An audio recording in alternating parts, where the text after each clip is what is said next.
All right, welcome back, Eagle Scholars. Today we're going to review, do lesson 3-3. But before we begin, I just wanted you guys to look at the problem of the day from lesson 3-2. So the first one, it says, which phrase does not describe a triangle? The first option was acute scalene. Well, we can definitely have an acute scalene triangle. Isosceles right triangle. Yes, we can definitely have an isosceles right triangle. Equilateral, equiangular. Definitely. Obtuse right. Well, we can't necessarily have an obtuse right triangle. Okay. Okay, so the second question, it's basically saying, in the diagram of triangle ABC, below BD is drawn to side AC, which is right here. It says if the measure of angle A is 35 degrees, the measure of angle ABD is 25 degrees, and the measure of angle C is 60 degrees, which type of triangle is triangle BCD? So this triangle right here. Well, if they give you these two pieces of information, we know that based on the triangle angle sum theorem, we know that all the sum of the angle measures is equal to 180. So we would add these two together and subtract it from 180, which gives us 120. So this angle here is 120, and the supplement of 120 is going to give you 60. And if this angle is 60 and this angle is 60, then this vertex angle must also be 60.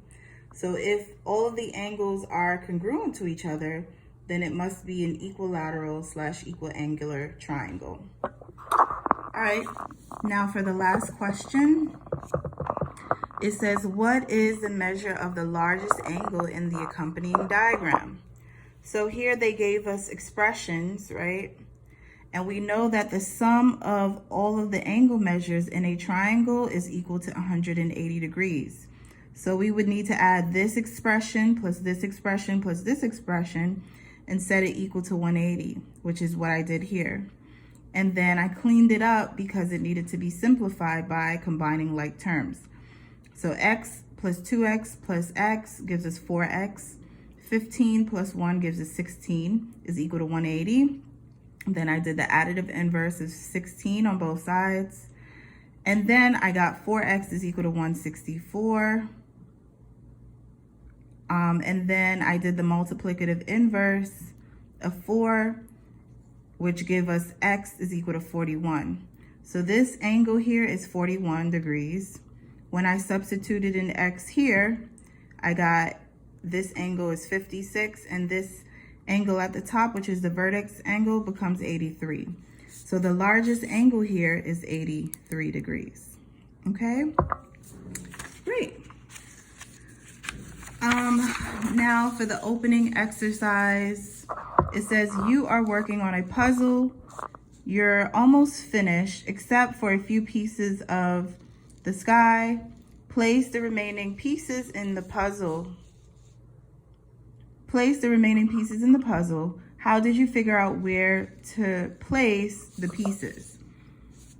So you should know that puzzle piece 1 fits in A, puzzle piece 2 fits in B, and puzzle piece 3 fits in C. And how did I know that? Because of the protrusions and the indentations. Based on how it's configured here, I knew that based on the protrusions and the this here, I knew that this piece would fit in here. Same thing here. I knew that this piece will fit in here because of the congruent protrusions and indentations. I knew that this piece will fit here. Okay. And we know that it fits in that slot because it's congruent. Those little niches, right, fits in the space there, okay?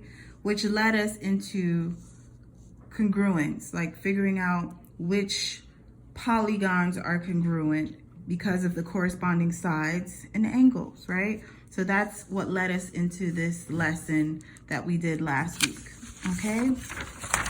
All right, so now I want to move forward and work on lesson 3-3. Our objective is to prove triangles are congruent using side, side, side, and side, angle, side postulates, right? So you're responsible for completing the problem of the day on your own, as well as the opening exercise.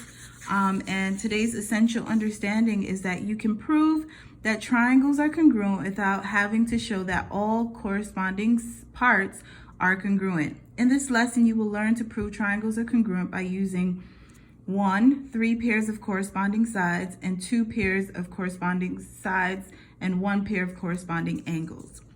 Okay, so remember how in the previous lesson where we proved that triangles or polygons were congruent by listing all of the corresponding and congruent sides and angles? Well, when we're looking specifically at triangles, there's a shortcut. We don't have to list all 3 sides and all 3 angles that are corresponding and congruent. We can use these postulates, which will automatically prove that the triangles are congruent. So the first postulate is side, side, side, also known as SSS postulate, right? And it says that if 3 sides of one triangle are congruent to 3 sides of another triangle, then the 2 triangles are congruent. And here you can see it in the diagram. This is triangle ABC. You can see that this side is congruent to this side because of the tick mark, and it has 1 tick mark. This side is corresponding and congruent to this side of the triangle. That's indicated by 2 tick marks. And this side is corresponding and congruent to this side, corresponding and congruent to it has 3 tick marks. So therefore, these 2 triangles must be congruent, right? If all of the sides of this triangle is corresponding and congruent to all of the sides of this one, then both of these triangles must be congruent, okay? Now, there's different ways that you can look at this, all right? What if we have this bigger triangle here, triangle ABD, and this segment BC is drawn to AD, right? Which causes this side to be congruent to this side and this side to be congruent to this side. And they end up sharing side BC. We can still prove that these 2 smaller triangles within this larger triangle ABD is congruent to each other. Why are they congruent to each other? Because not only do they have corresponding sides that are congruent, but they also share a side, which makes this side congruent. This side in particular is called the reflexive property. Please make sure you underline this. This is very important. It shows up a lot on the Regents. Whenever figures are drawn and they share a side, by the reflexive property, they become automatically congruent. So you may see this in different forms, okay? All right. Now, the next postulate I want to review is side, angle, side. And what this says is if 2 sides and the included angle of one triangle are congruent to 2 sides and the included angle of another triangle, then the 2 triangles are congruent. So what this is saying is if we have 2 triangles drawn, this side is congruent and corresponding to this side. Then the angle in between is corresponding and congruent. And then the other side is also corresponding and congruent. So by SAS, which is side, angle, side, side, angle, side, side, angle, side, the 2 triangles must be congruent. This is very important. And when they say included angle, it just means the angle in the middle of the 2 sides, in between the 2 sides, okay? All right, so let's do example 1. It says use SSS, which is side, side, side, to explain why triangle ABC is congruent to triangle CDA. Okay. So first, let's look at their diagram. They show us this kind of parallelogram, right? Which has a diagonal AC, right? So this diagonal shows that they share a side. Also, they have indicated here based on the tick marks that these two sides are congruent and these two sides are congruent to each other. So we can use side, side, side here. Look, this is one side. This is the second side.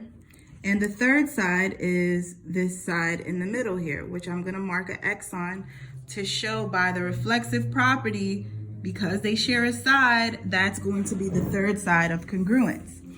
So now we just need to write it an explanation. So you can say triangle ABC is congruent to triangle CDA because, I'm just gonna abbreviate, because segment AB is congruent to segment DC. So that's the side, right? That's the first side. And then segment AD is congruent to segment BC. That's the second side. And last but not least, and segment AC is congruent to segment AC, which is the third side, by the reflexive property.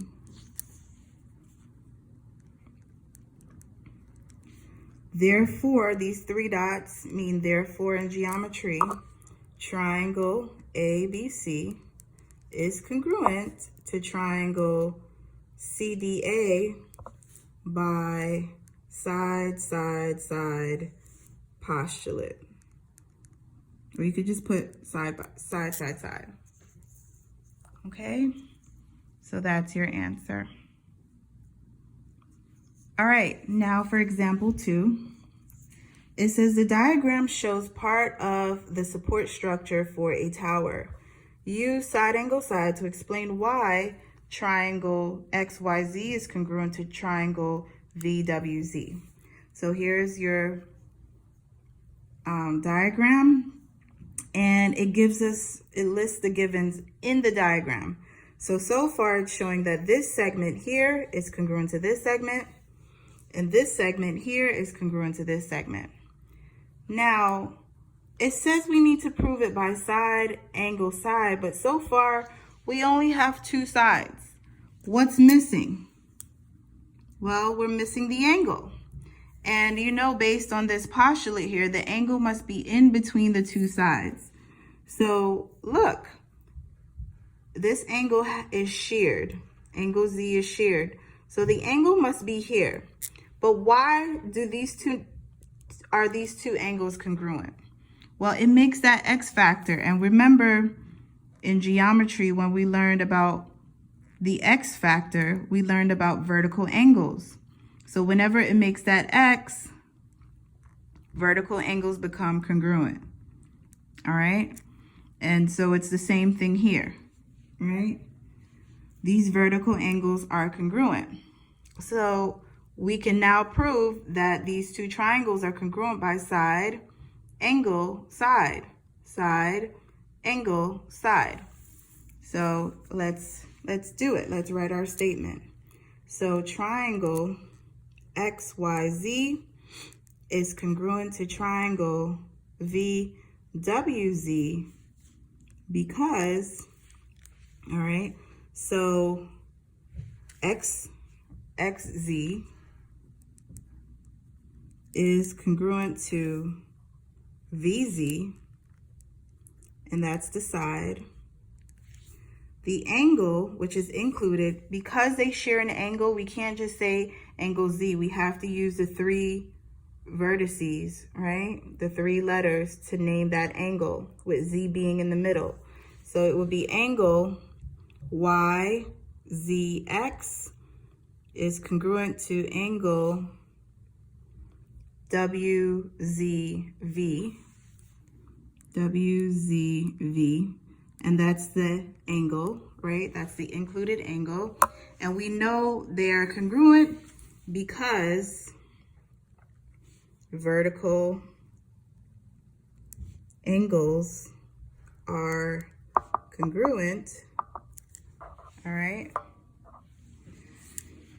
And the last side is that WZ is congruent to YZ, all right? And that's the last side. So therefore, triangle XYZ is congruent to triangle VWZ by side angle side postulate. And that is your answer.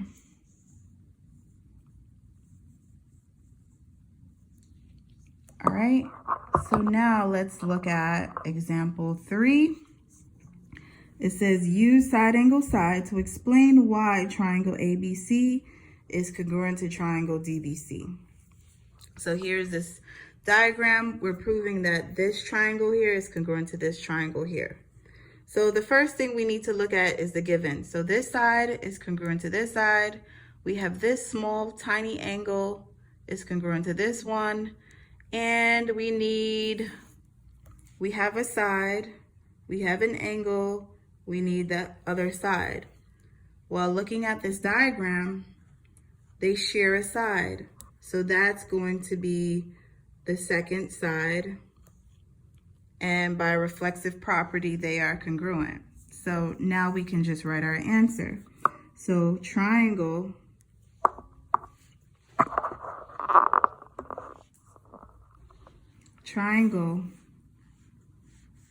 ABC is congruent to triangle DBC because segment AB is congruent to segment DB, and that's the first side.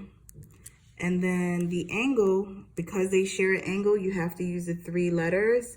So angle ABC is congruent to angle DBC. So that's the angle A, right? And segment BC is congruent to segment BC. So that's the side by the reflexive property.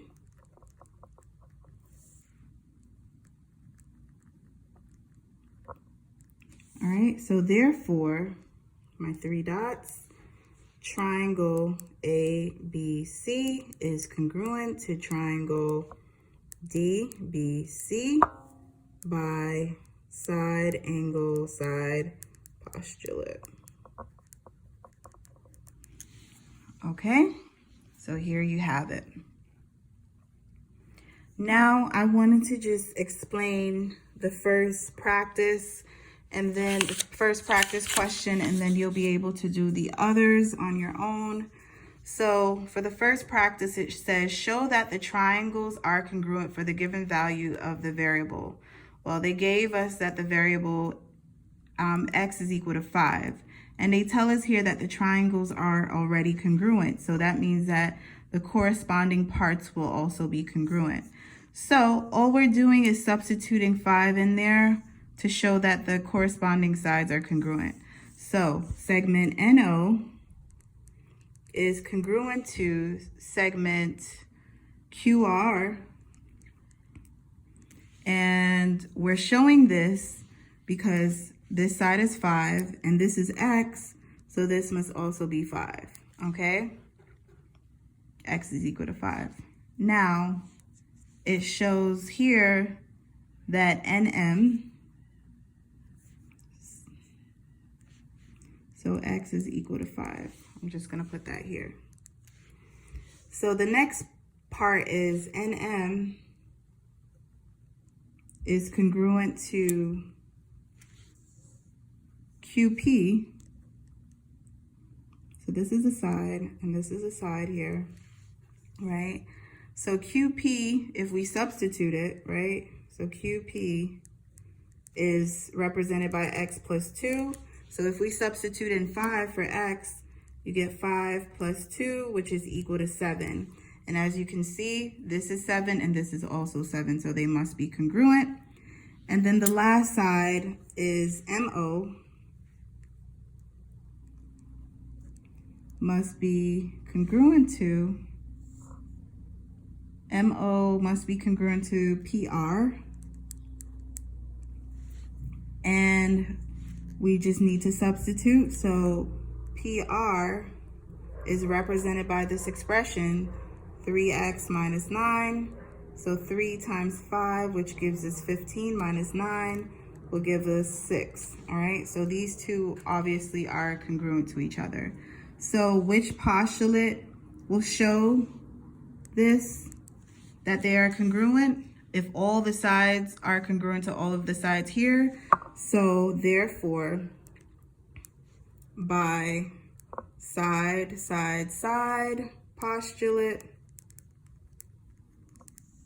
triangle MNO is going to be congruent to triangle PQR. So this is the model of what you should do for question number 2.